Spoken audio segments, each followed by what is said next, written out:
En 2025, il y aura l'élection présidentielle au Cameroun et nous savons déjà que ça risque de chauffer comme toutes les élections présidentielles sur le continent africain.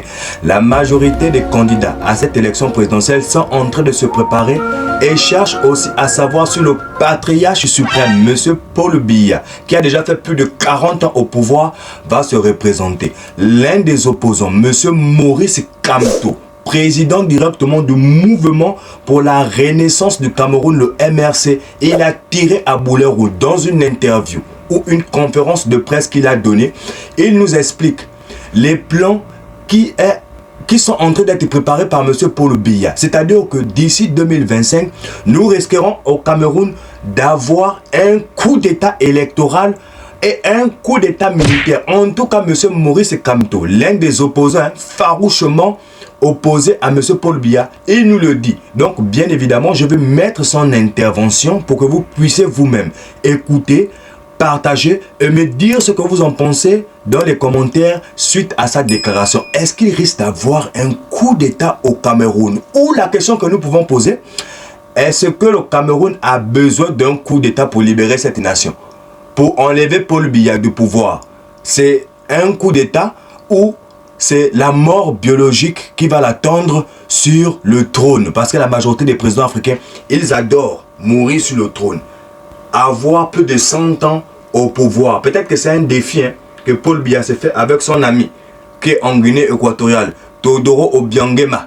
Lui-même aussi, il est dans des 40, des 42 ans d'années au pouvoir. Donc peut-être que c'est un défi que les deux se font. En tout cas, on écoute d'abord M. Maurice Kamto.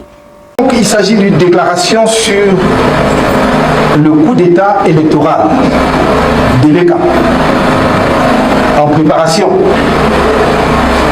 et de l'alerte sur les exhortations à un coup d'état militaire au Cameroun. À mesure qu'on avance vers l'année 2025, année cruciale s'il en est pour le Cameroun, se déploient des discours et des manœuvres extrêmement préoccupants pour l'avenir, la paix et la stabilité de notre pays.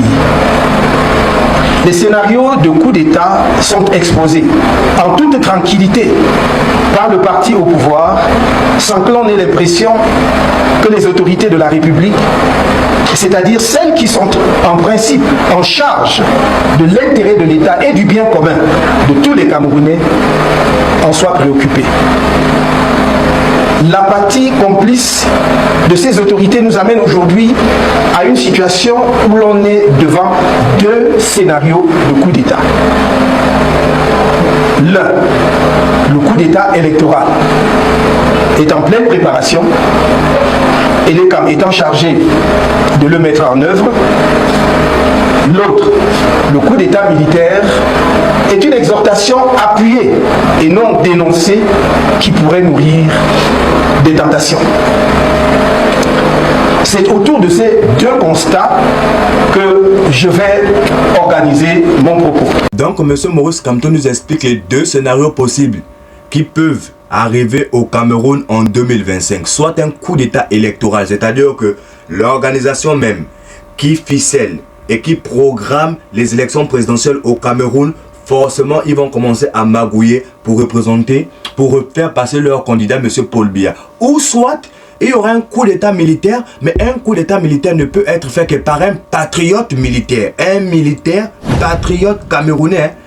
Pas vos militaires qui sont là, qui travaillent avec le pouvoir. En tout cas, on a interpellé les chicoteurs, nos frères camerounais, pour partager avec eux cette excellente nouvelle. Nous sommes à l'affût des coups d'État, on ne va pas se le cacher. Il y a déjà eu plusieurs coups d'État sur le continent africain. Ce n'est pas un coup d'État qui va arriver au Cameroun qui va nous effrayer. Donc nous sommes à l'affût, nous attendons même que ça puisse arriver. Et nous pensons même, je vous dis déjà cela, que c'est peut-être le coup d'État au Cameroun qui va libérer cette nation. Parce que, quand vous voyez un président qui fait plus de 30 ans, plus de 40 ans en Afrique, dans un pays africain, il y a deux possibilités. Soit ce président, c'est une marionnette totale des Occidents.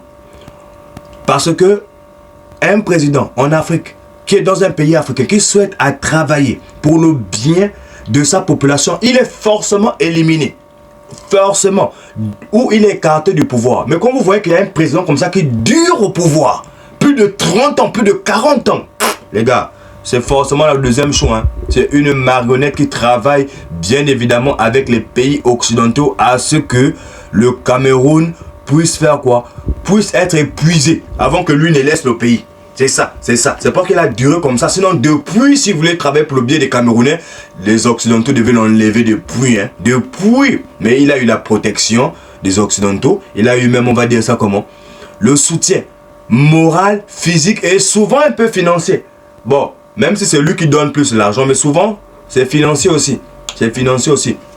On va s'arrêter là pour aujourd'hui, les gars. On se retrouve pour un prochain programme. Allez, ciao, ciao.